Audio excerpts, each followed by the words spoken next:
सीमांचल पिछड़ा इलाका है, सीमांचल का इलाका बहुत पिछड़ा है। ये सब कब तक सुनते रहेंगे? वही बात तो हम भी सोच रहे हैं शाहनवाज भाई।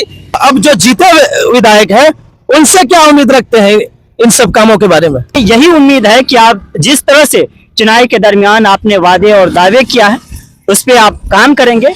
सलाम आदाब, मैं हूं शाहनवाज और आप देख रहे हैं सीमांचल आप तक। इस वक्त हमारे साथ बात करने के लिए है ज़ेन-1 खबर के नवाजिश नूर साहब और सऊद आलम सिद्दीकी साहब। आप दोनों का सीमांचल आप तक में स्वागत है। जी शुक्रिया। शुक्रिया। अभी बिहार में विधानसभा चुनाव संपन्न हुए सऊद भाई जी। और एनडीए की एक मजबूत सरकार बनी जी बिहार में, और क्या क्या इस नई सरकार से उम्मीदें हैं आपको? सर, नई सरकार से काफी सारी उम्मीदें हैं क्योंकि सरकार बनाने में जनता का हाथ है। जनता ने चुनकर जो है एक एक विधायक को सदन में भेजा है।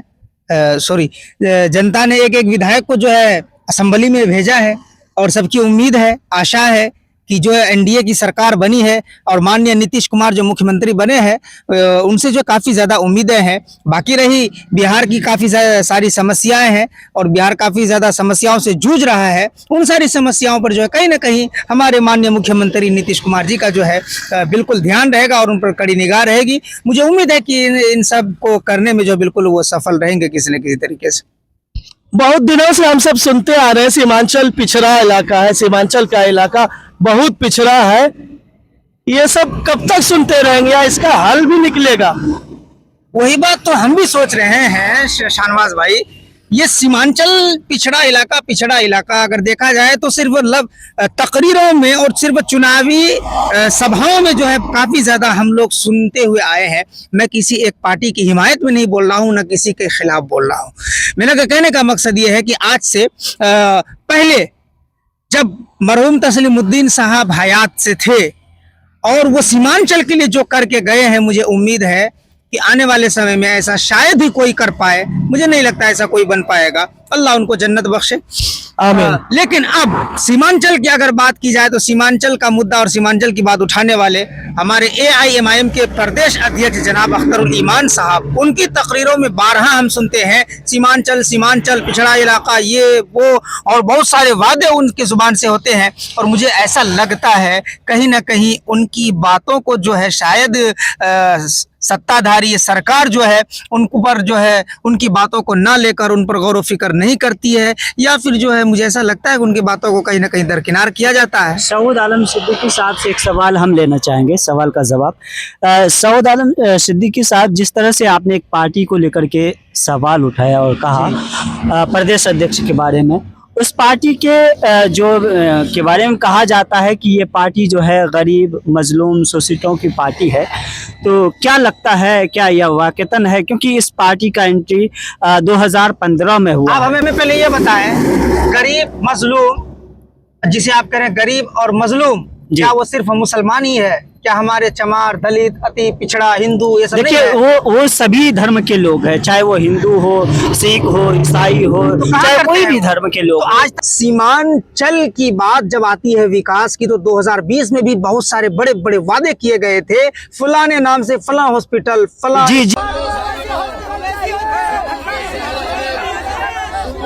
2020 के जो विधानसभा चुनाव हुआ था उस समय, अब इस चुनाव में भी जब हम लोगों के बीच जा रहे थे, लोग उसी सवाल को कर रहे थे कि पिछले चुनाव 2020 में इमाम पार्टी की तरफ से ये वादा किया गया कि इस विधानसभा में जो है जो कि हाट के खास तौर से बात करें तो यहाँ पे ओवैसी स्कूल खुलेगा, तो यहाँ ओवैसी हॉस्पिटल खुलेगा। लगातार यही सवाल कर रहे थे। बाज़ाब्ता यहाँ पे आपको उदाहरण में प्रोग्राम हो रहे थे, उधर स्टेज से बैरिस्टर असदुद्दीन ओवैसी साहब भाषण दे रहे थे और इधर कुछ लोग जो है उसी सवाल को रिपीट कर रहे थे कि साहब आपने 2020 में ये वादा किया था, वो क्या हुआ? पार्टी की बात करें, AIMIM के 5 विधायक चुन के आए हैं जी 2025 विधानसभा में। जी जी। तो आप जब रिपोर्टिंग के लिए जाते हैं तो जाहिर सी बात है कि जो आवाम से जो वादे किए जाते हैं तो आवाम याद रखती है उन वादों को, और जब मौका मिलता है तो वो अपनी बात रखते हैं जी। बेबाक तरीके से, तो अब जो जीते विधायक हैं उनसे क्या उम्मीद रखते हैं इन सब कामों के बारे में? देखिए, सबसे पहले मैं तमाम जितने भी विधायक हैं, चाहे वो सीमांचल के हो या फिर पूरे बिहार के, तमाम विधायक को जीत की बहुत बहुत मुबारकबाद देते हैं। उसके बाद हम यही उम्मीद रखते हैं, चाहे वो जोकीहाट के विधायक हो, चाहे वो सीमांचल या बिहार के तमाम जो विधायक हैं, उनसे यही उम्मीद है कि आप जिस तरह से चुनाव के दरमियान आपने वादे और दावे किया है उस पर आप काम करेंगे, और जो भी आप तो बाखूबी जानते हैं कि आपके विधानसभा में, आपके क्षेत्र में क्या क्या समस्या है, और खासतौर से बिहार में किस तरह से। तो मेरा यही उम्मीद रहेगा और आशा रहेगा कि आपने जो वादा और दावा किया है उस पर काम करेंगे और जनता के साथ हर सुख दुख में खड़ा उतरने का प्रयास करेंगे। अच्छा, ये सरकार से बहुत ज्यादा उम्मीदें हैं बिहार वासियों को, और इस उम्मीद पे ये सरकार, मुझे पूरी उम्मीद है कि खरे उतरे, और हर नागरिक को यही उम्मीद है, आपसे अपेक्षाएं हैं कि ज्यादा से ज्यादा जो है डेवलप हो, हमारा बिहार डेवलप हो और भ्रष्टाचार खत्म हो, और जो है हमारे बिहार से जो पलायन के लिए बाहर मजदूर जाते हैं उनको रोजगार मिल सके। पूरे बिहार के जितने भी जीत करके आए, चाहे वो किसी भी पार्टी से विधायक हो, उनसे क्या अपील करना चाहेंगे सऊद आलम साहब?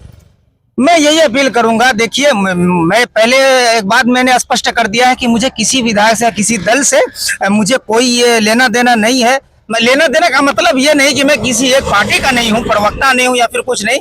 मैं एक मैं एक छोटा सा रिपोर्टर जरूर हूँ, लेकिन इस वक्त मैं एक आम नागरिक के होते हुए मैं ये कह रहा हूँ कि जो भी विधायक जिस दल के हो, चाहे वो सत्ताधारी हो, चाहे विपक्ष हो, चाहे वो किसी भी पार्टी से हो, आप अपने इलाके में खूब तरक्की करें। आप अपने इलाके को मॉडल बनाए, जैसा जनता ने आपको चुना है।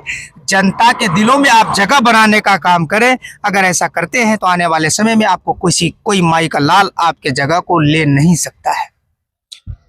साथियों, वीडियो कैसा लगा कमेंट बॉक्स में जरूर बताएंगे, और हम तीनों को इजाजत दीजिए। धन्यवाद।